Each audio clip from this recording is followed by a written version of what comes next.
Bismillah. Assalamualaikum warahmatullahi wabarakatuh. Alhamdulillah.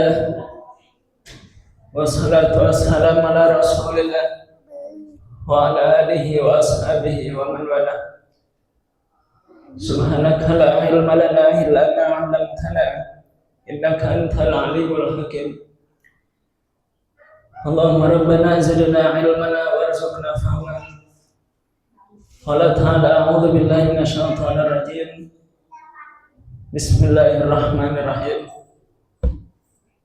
Ya ayyuhalladzina amanu idza qila lakum tafassahu fil majalis fafsahu yafsahillahu lakum wa idza qila unshuzu fanshuzu yarfa'illahu alladhina amanu minkum walladhina utul ilma darajat wallahu bima ta'maluna khabir. Rabbi shrah li sadri wa yassir li amri wahlul 'uqdatam min lisani yafqahu qawli. Amma ba'du. Alhamdulillah, hadirin rahimakumullah, kita bersyukur kepada Allah Subhanahu wa taala. Hari ini kita sudah berada di penghujung bulan Syawal. Sudah tanggal berapa ini? 28 Syawal. Kita bersyukur alhamdulillah kita bisa melanjutkan kajian kita setiap malam Ahad. Dan temanya tematik ya. Temanya ganti-ganti. Alhamdulillah kita menjadi hamba Allah. Kita menjadi termasuk hamba Allah yang namanya dibanggakan oleh Allah di hadapan para malaikat. Kita bersyukur kepada Allah karena insya Allah kita semua termasuk orang yang istimewa di hadapan Allah. Bahkan nama kita disebut-sebut oleh Allah Subhanahu wa taala di hadapan para malaikat. Allah membangga-banggakan kita. Kenapa? Karena kita mau duduk di majelis ilmu. Kalau bahasa hadisnya, wa dzakarallahu fi man 'indah. Allah Subhanahu wa taala menyebut-nyebut, membangga-banggakan orang yang hadir di majelis ilmu di hadapan para malaikat. Jadi kata Allah, itu hambaku yang baik, hambaku yang saleh, hambaku yang istimewa karena dia mau duduk di majelis ilmu. Maka ciri daripada kebaikan seseorang itu akan abadi dan akan terus ada manakala dia istiqomah dalam hadir di majelis ilmu. Karena hadir di majelis ilmu itu banyak utamanya. Bisa berkumpul dengan orang-orang saleh, bisa berkumpul dengan ahli ilmu, bisa berkumpul dengan alim ulama, bisa menjalin silaturahim. Dia tahu sehingga ketika beramal tidak asal-asalan dan seterusnya. Maka pantaslah orang yang hadir duduk di majelis ilmu itu mendapatkan keutamaan, yaitu namanya disebut-sebut oleh Allah di hadapan para malaikat. Maka penting kita hadir, kita ikut bermajelis ilmu walaupun mungkin ya seminggu sekali. Baik, hadir rahmatullah. Tema kajian kita malam hari ini yaitu tentang tolong menolong sesama manusia. Tolong menolong sesama manusia. Manusia ini Allah sebutkan dalam Al-Quran anak keturunan Adam. Dan Allah muliakan wa laqad karramna bani Adam. Dan sungguh telah kami muliakan anak keturunan cucu Adam. Telah kami muliakan, telah kami istimewakan anak keturunan Adam. Jadi manusia ini mahal, manusia ini terhormat, sehingga ketika darahnya ditumpahkan, itu dosa besar. Bahkan dalam Islam harus ada qisas, ketika seseorang membunuh maka harus dibunuh, hukumannya harus dibunuh. Karena darah manusia ini tidak sembarangan. Bukan seperti darah hewan ya. Jadi tidak sembarangan. Maka manusia ini harus saling tolong menolong dan jangan sampai saling merugikan. Tidak mengenal bangsa, tidak mengenal agama, pokoknya jangan merugikan.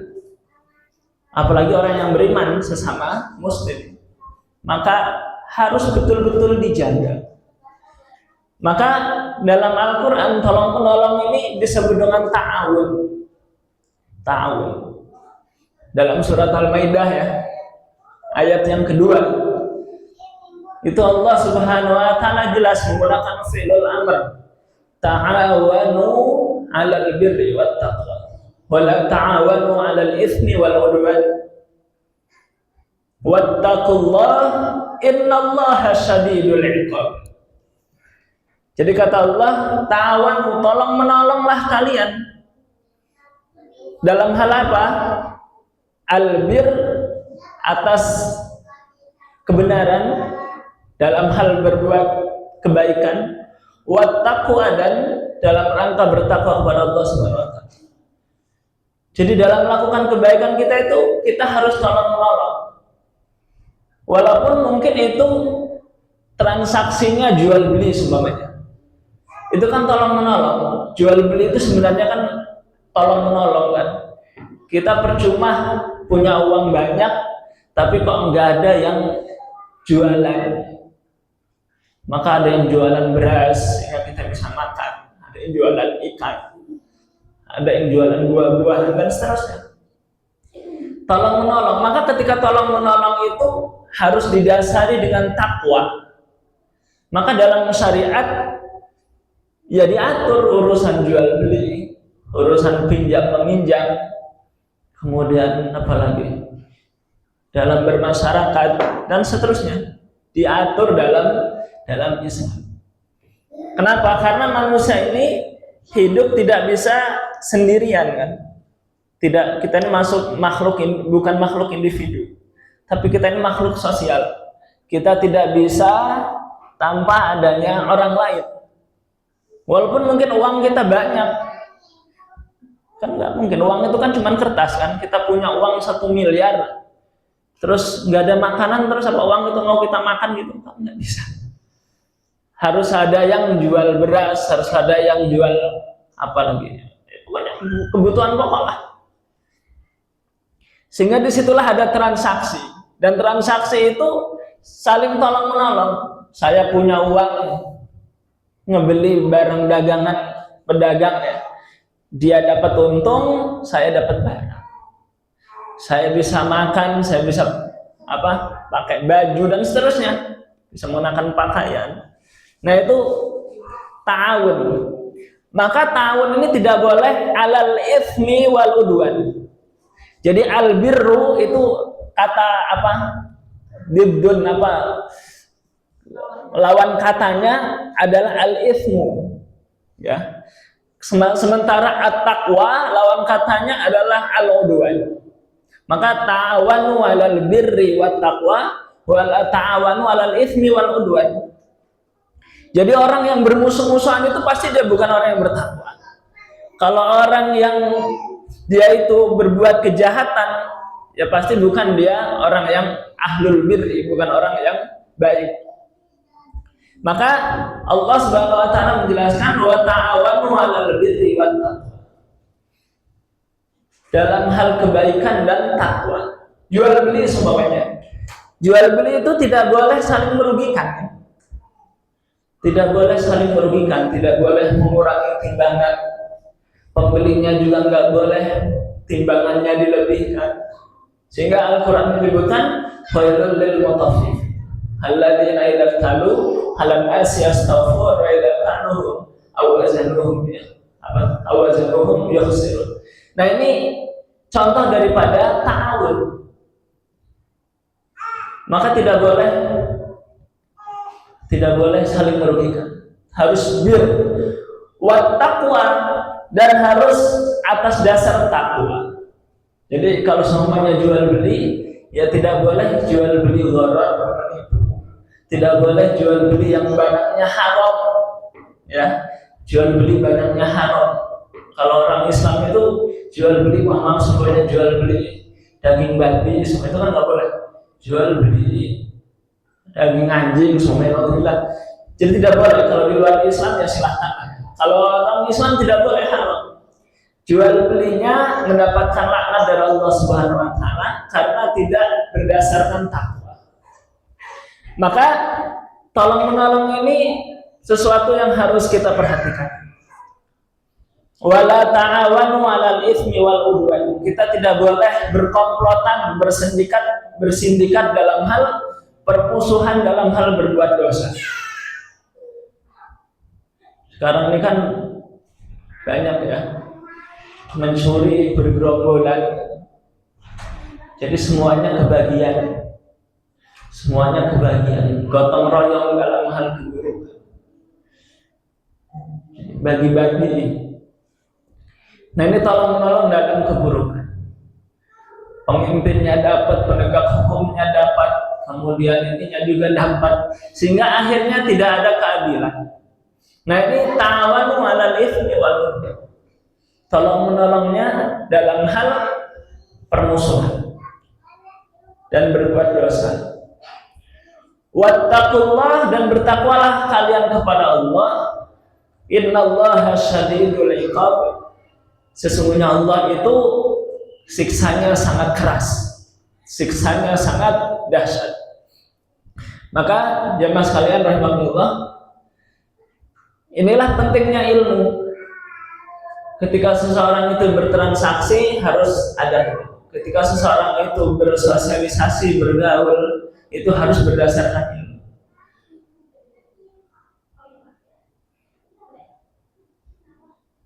Sekarang ini kan banyak yang marak. Sekarang ini tolong menolong dalam hal keburukan. Itu sudah marak luar biasa. Maka ini adalah perkara yang harus kita hindari. Dan tolong menolong ini hukumnya sangat wajib. Sesama manusia sangat wajib, karena kalau kita lihat dalam segi bahasanya itu fi'lul amr, ta'awanu 'alal birri wat taqwa. Jadi setiap perintah yang ada dalam Al-Quran itu menunjukkan kepada wajib. Jadi seperti wa aqimus shalah, dan dirikanlah salat, itu perintah.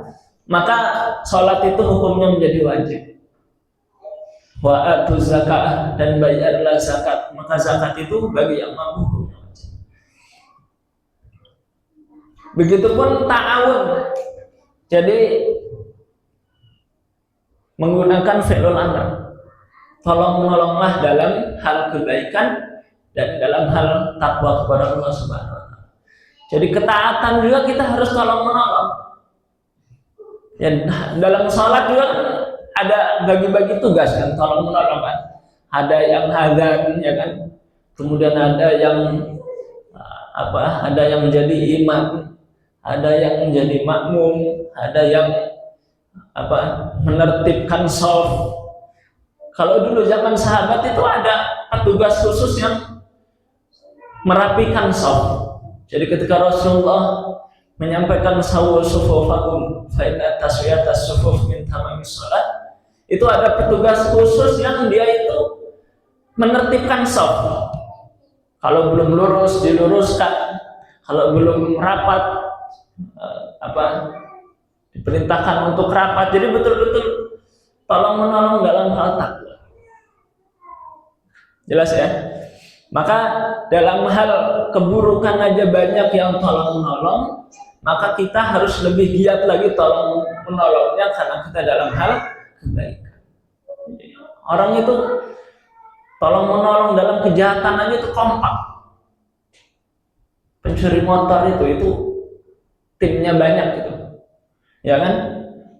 Ada yang mengintai dulu, mengawasi dulu. Kemudian ada yang melihat kondisi dulu. Pokoknya banyak timnya. Terorganisir. Bahkan mungkin itu ada workshopnya, mungkin ada pelatihannya. Nah itu tolong menolong dalam keburukan. Maka tolong menolong dalam kebaikan justru harus lebih semangat lagi. Jadi tolong menolong dalam hal takwa itu diwajibkan oleh Allah Subhanahu wa taala. Ya kita sholat sebenarnya tahajud kan tolong menolong juga itu. Ada yang membangunkan. Jadi ustadznya membangunkan, yang dibangunkannya jangan susah. Nah itu tolong menolong. Ustadznya udah membangunin, itu kan nolong kan dalam hal takwa. Yang dibangunin jangan susah. Cepat bangun, cepat ke kamar mandi, wudu, cepat ke masjid. Jadi nggak susah. Itu tolong menolong. Ini udah nggak ada yang ngebangunin. Begitu dibangun juga ya susah, nah itu jadi akhirnya susah untuk takwa kepada Allah Subhanahu wa taala. Jelas ya? Wala ta'awanu 'alal itsmi wal 'udwan. Kemudian berikutnya adalah fi'lun nahyi. Fi'il yang menunjukkan larangan. Jadi dalam Al-Qur'an itu ada fi'lul perintah, fi'lul amr, ada fi'lun nahyi. Fi'lul amri yadullu ala wajib. Kalau fi'lul amr perintah itu menunjukkan kepada wajib. Wa fi'lun nahyu yadullu ala haram. Sementara fi'lun nahyi menunjukkan kepada yang haram. Harus dihindari, harus ditinggalkan. Maka wala ta'awanu, dan jangan sekali-kali kalian tolong-menolong halal itsmi, dalam hal berbuat dosa, wal udwan, dan permusuhan. Wattaqullah, dan bertakwalah kepada Allah, sesungguhnya Allah Subhanahu wa taala itu sangat keras siksanya.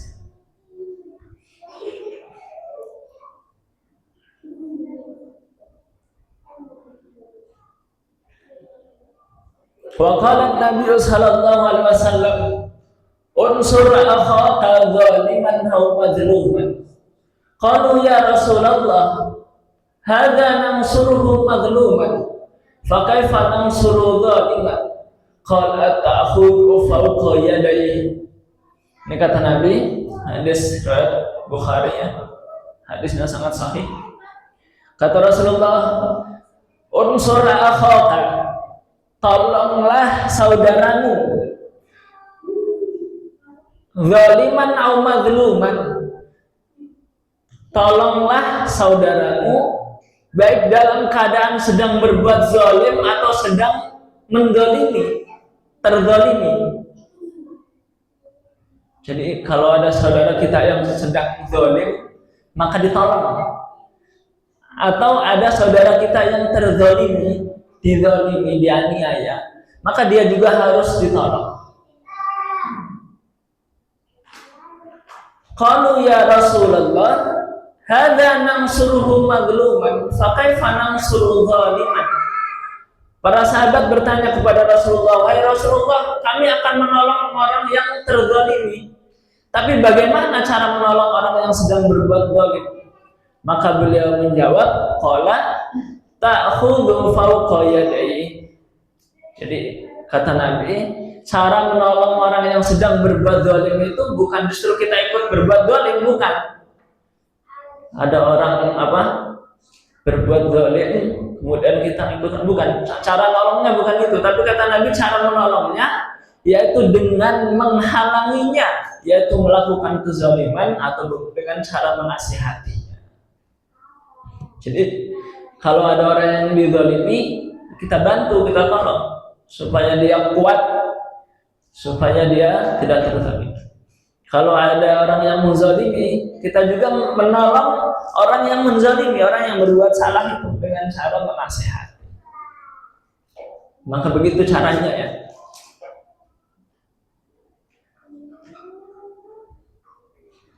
Wa qala Nabi sallallahu alaihi wasallam, ad-dalu 'alal khairi kafa'ilihi. Ad-dalu 'alal khairi kafa'ilihi. Orang yang menolong atau menunjukkan kepada kebaikan, maka ia bagaikan mengerjakan. dia mendapatkan pahala seperti orang yang mengerjakan. Jadi ada orang yang melakukan maksiat, kemudian kita menasihati bahwa dirinya itu adalah salah, kemudian dia meninggalkan, tidak lagi berbuat kesalahan, tidak lagi berbuat maksiat, maka kita kebagian pahalanya, pahala seperti orang yang meninggalkan maksiat. Jadi orang yang meninggalkan maksiat itu pahalanya besar. Maka ketika kita menasihatinya, karena lantaran kita dia meninggalkan maksiat itu, maka kita mendapatkan pahala yang besar seperti kita meninggalkan maksiat.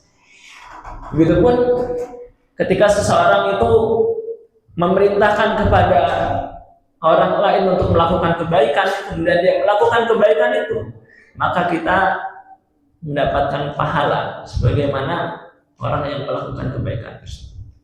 Maka inilah pentingnya amar ma'ruf nahi munkar. Amar ma'ruf nahi munkar itu salah satu daripada ta'awun, tolong menolong.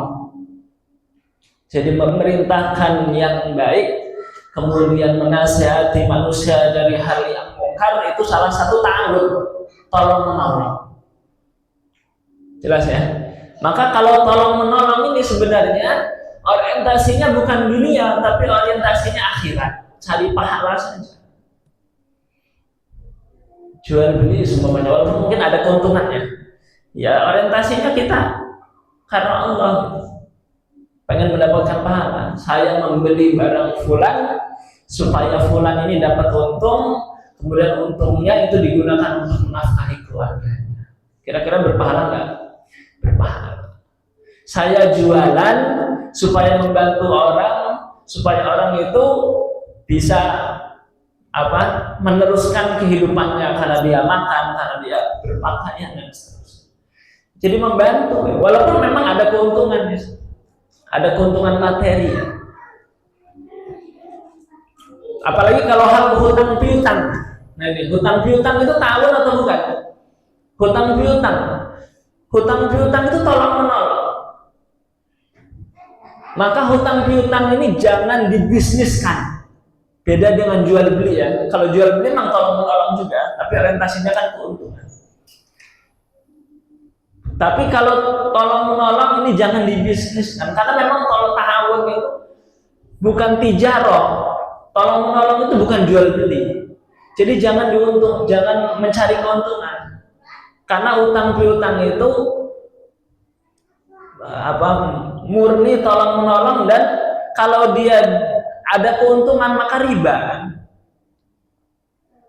Jadi murni karena dia cari pahala saja, membantu. Seumpamanya ada orang yang minjem duit ke kita 100.000, ya kita tujuannya karena membantu, pinjemin 100.000. Kalaupun kita minta jaminan nggak apa-apa. Seumpamanya jaminannya apa? Jaminannya HP. Ya udah, HP-nya nggak usah dipakai. Nggak usah dipakai. Kalau semuanya HP-nya dipakai sebelum dia, itu kan seperti gadai ya. Kemudian HP-nya kan rusak itu, seumpamanya rusak atau jatuh sehingga nilainya berkurang, maka itu termasuk riba. Itu nanti ada pembahasan khususnya ya, itu masalah hutang piutang. Tapi kan sekarang hutang sekarang ini orang-orang ini hutang bukan karena kebutuhan. Sekarang ini kadang hutang piutang itu karena ya kebutuhan, tapi bukan kebutuhan mendesak gitu ya. Kalau dulu itu orang hutang itu memang karena memang benar-benar kelaparan. Ustaz dulu di desa itu di kampung waktu masih kecil itu ada hutang beras ke tetangga. Antum pernah mendapati orang yang hutang beras ke tetangga karena benar-benar nggak punya beras gitu. Kalau dia nggak hutang maka kehidupannya akan terancam, bisa kelaparan, bisa mati, maka dia harus, maka boleh. Maka hutang ini sebenarnya adalah sesuatu yang harus dihindari, ya, sesuatu yang harus dihindari. Karena kata Umar bin Khattab radhiyallahu anhu, orang yang punya hutang itu malamnya gelisah dan siangnya dalam kondisi hina. Ya, malamnya gelisah, gimana cara bayarnya? Kemudian waktu siang ditagih-tagih orang terus. Banyak orang ke rumah nagih hutang. marah-marah lah segala macam. Maka hutang ini harus dihindari,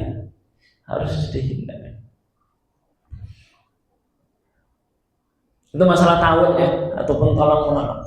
Hutang piutang itu seharusnya murni karena tolong menolong. Bahkan kata siapa, Abu Bakar Jabir Al-Jazairi, dia ahli fikih ya, di kitab Minhajul Muslim, beliau menyebutkan ketika seseorang itu memberikan hutang, kemudian di dalam hati aja nih, dia mengharapkan imbalan dari apa yang dia hutangkan tadi, maka itu sudah termasuk riba. Jadi semuanya nih, Ustadz Yopi hutang duit sama Arsyad 100.000 sebenarnya. Arsyad di dalam hatinya sebenarnya mudah-mudahan nanti dibalikinnya 110.000. Maka kata Imam Abu Bakar Jabir Al-Jazairi, maka itu sudah riba. Walaupun nanti pas waktu dibalikinnya tetap 100.000, maka itu sudah termasuk riba. Dia sudah niat soalnya supaya dilebihkan. Maka kalau hutang piutang ya sudah, tujuannya untuk menolong saja, bukan untuk cari keuntungan. Dan kita juga jangan mudah untuk hutang ya, kecuali kita betul butuh. Kalau saya nggak hutang, saya bakal mati. Yang baru tuh hutang untuk. Jelas masalah ya.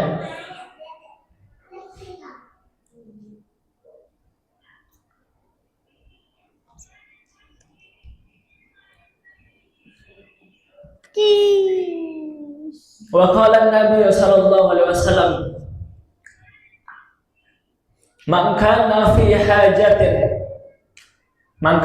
hajati akhihi kana Allah fi hajatihi, wa man farraja an muslim kurbatan farajallahu anhu biha kurbatan min karbi yaumil qiyamah, wa man satara musliman satarahu Allahu yaumal qiyamah. Jadi ini fadilah ataupun keistimewaan orang yang saling tolong. Kata Nabi, barang siapa yang menutupi kebutuhan saudaranya, maka Allah akan memenuhi kebutuhan. Jadi kalau kita menolong saudara kita, maka pasti Allah akan menolong kita.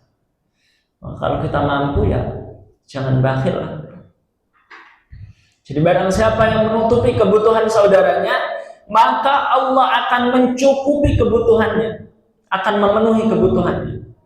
Barang siapa yang melapangkan kesusahannya, terutama kesusahan orang muslim, maka Allah akan mengangkat darinya dengan sebab amalan kesusahannya kelak pada hari kiamat. Jadi barang siapa yang menolong kesusahan seorang muslim, maka nanti di akhirat dia tidak akan susah. Di dunia tidak susah, di akhirat tidak susah. Dan barang siapa yang menutupi celah saudaranya ataupun aib saudaranya, maka Allah Subhanahu wa taala akan menutup aibnya pada hari kiamat. Jadi menutup aib juga termasuk tolong menolong. Jadi jangan diumbar. Aib kita ini aib diri sendiri, aib keluarga kita, aib pasangan kita, aib anak kita, aib murid kita, aib guru kita, jangan diumbar. Tidak boleh diumbar.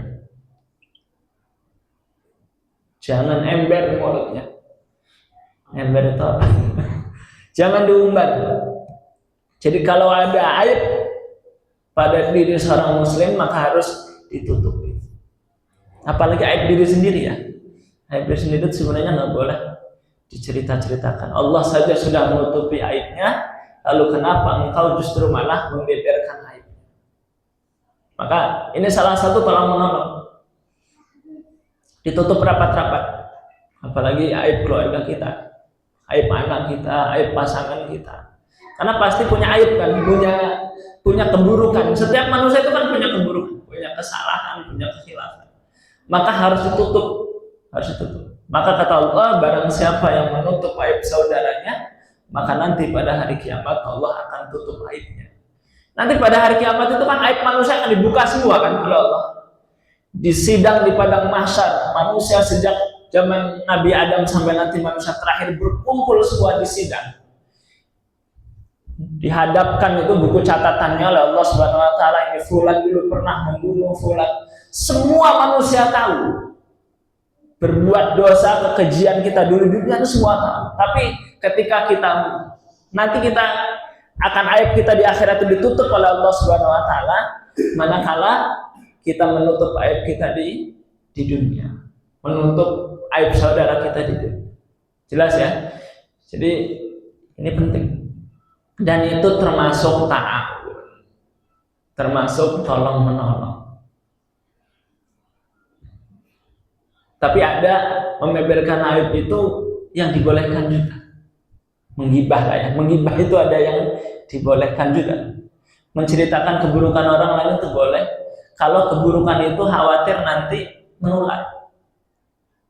Jadi dalam Al-Quran juga kan banyak tuh menceritakan keburukannya. Seumpamanya Allah menceritakan keburukan Firaun, membunuh bayi yang baru lahir, bayi laki-laki, itu kan aib sebenarnya kan, kejahatan kan. Tapi itu harus diceritakan gitu. Jadi ya nggak semuanya harus kita simpan kan. Jadi ya kezaliman seseorang itu ya memang kadang-kadang harus diceritakan. Supaya apa? Supaya manusia tidak terzalimi dan supaya manusia tidak mengikuti berbuat zalim seperti dia.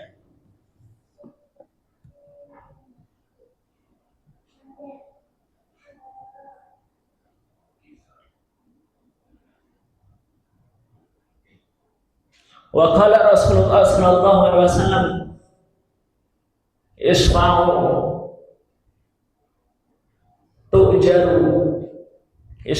tujaru wa yaqdillahu ala lisani nabiyhi sallallahu alaihi wasallam asya'a. Akhrajahu al-Bukhari wa Muslim. Kata Nabi, barang siapa berilah syafaat, berilah pertolongan kepada mereka yang membutuhkan, maka kata Allah kalian akan diberi ganjaran dan Allah akan memenuhi kebutuhan mereka, akan memenuhi kebutuhan kalian melalui lisan nabinya sebagaimana yang Allah kehendaki. Baik, ini menunjukkan ketika seseorang itu menolong orang lain, maka Allah akan menolongnya. Bahkan bukan cuma menolong manusia, menolong hewan saja itu kita mendapatkan ganjaran dari Allah SWT. Ngasih makan kucing yang lapar itu dapat pahala. Ada sebuah hadis ya, wanita pelacur itu ya, wanita pelacur kemudian dia melihat anjing yang sedang haus sampai mau mati di padang pasir. Kemudian dengan penuh kasih sayang pelacur itu melepas sepatunya yang dari kulit, kemudian dia turun ke dalam sumur, kemudian dia ciduk air. Kemudian Allah melihat wanita itu, ternyata Allah menurunkan rahmat, sehingga disebutkan maka Allah Subhanahu wa taala menjadikannya ahli surga. Itu menolong anjing ya yang lagi kehausan. Nah ini apalagi menolong manusia, maka jangan diremehkan ketika kita menolong manusia. Tapi ya tujuannya niat kita ya karena Allah saja, bukan mengharap imbalan. Maka kata Nabi, isfa'u tujaru, berikanlah pertolongan maka kalian akan mendapatkan pahala. Wa yaqdillahu ala lisani nabiyyi sallallahu alaihi wasallam asya. Wa qala Nabi sallallahu alaihi wasallam man istata'a minkum ay yanfa'a akhahu falyaf'al. Barang siapa di antara kalian yang mampu untuk memberi manfaat kepada orang lain, maka hendaklah lakukan. Setiap manusia itu punya potensi, punya keahlian, punya kemampuan, punya kelebihan. Maka mari kita memberikan manfaat dengan kelebihan kita. Kelebihan orang itu kan beda-beda. Ada yang orang itu ahli ahli bangunan, tukang itu luar biasa memberi manfaat. Masjid ini bisa kita pakai karena ada tukang. Walaupun agak bocor-bocor sedikit ya, nggak apa-apa. Sedikit kesalahan teknis. Manfaatnya luar biasa. Kalau dia ikhlas, maka selama masjid ini digunakan, tukang itu kebagian pahala. Jadi banyak manfaat. Ada orang itu punya keahlian bisa nyukur rambut, pangkas, barbershop itu, sehingga manusia itu orang itu kelihatan enak dipandang, nggak semerawut karena rambutnya. Maka dia juga mendapatkan pahala karena memberikan manfaat untuk orang lain. Maka tadi transaksi itu tujuannya saling membantu. Jangan cuma cari keuntungan ya. Kalau kita itu cuma hitung-hitungan betul gitu, itu waduh, jauh dari keberkahan. Pokoknya kalau nggak ada untung, kalau untungnya nggak besar, pokoknya saya nggak mau. Ini salah, kalah dengan orang-orang yang di luar Islam. Mohon maaf ya, orang-orang Cina itu, maaf, mereka itu kan rata-rata jual beli. Mereka itu untungnya nggak banyak-banyak, paling gopek 500.000 gitu, nggak banyak-banyak loh. Tapi karena mereka tekun, jujur, ulet gitu, lama-lama dikumpulin. Ya walaupun untungnya 1.000 dikali 1.000 transaksi kan udah 1 juta kan.